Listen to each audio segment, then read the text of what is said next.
हाँ वो आज स्टार्ट हुई। नमस्कार साथियों, भारतीय महिला फेडरेशन उत्तर प्रदेश से मैं कांति मिश्रा।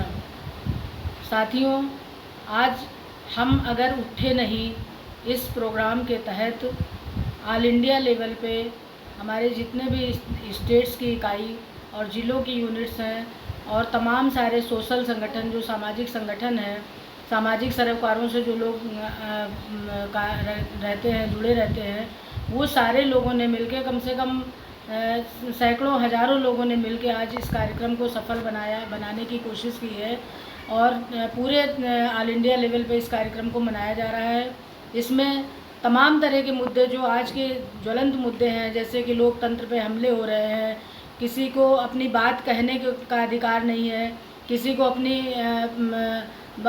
अपने जो है भोजन का अधिकार नहीं है, शिक्षा का अधिकार नहीं है, स्वास्थ्य का अधिकार नहीं है। इन सब सारी चीज़ों को लेके महिला हिंसा, आए दिन हमारी छोटी छोटी बच्चियों के साथ इतनी हिंसा हो रही है। इन सभी ज्वलंत मुद्दों को लेकर हम लोगों ने ये बहुत बड़ा कार्यक्रम सेलिब्रेट किया गया है और इस कार्यक्रम के अंतर्गत हम अपनी एक कविता रखना चाहते हैं जो कि हमारे किसी साथी ने ही लिखी थी। इस कविता के बोल हैं अनकही। वह कहता था, वह सुनती थी, जारी था एक खेल। वह कहता था, वह सुनती थी, जारी था एक खेल। कहने सुनने का खेल। खेल में थी दो पर्चियाँ, एक में लिखा था कहो और एक में लिखा था सुनो। अब यह नियति थी या महज संयोग, अब यह नियति थी या महज संयोग।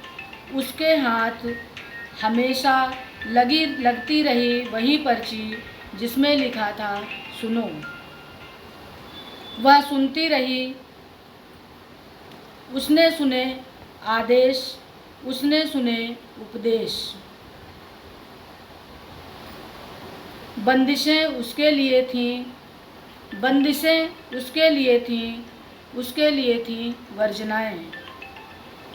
वह जानती थी, वह जानती थी कहना सुनना नहीं है केवल क्रियाएं। वह जानती थी कहना सुनना केवल नहीं है क्रियाएं। राजा ने कहा जहर पियो,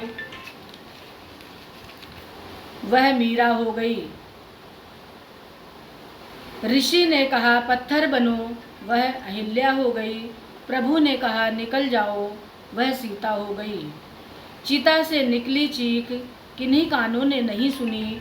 चीता से निकली चीख, किन्हीं कानों ने नहीं सुनी, वह सती हो गई।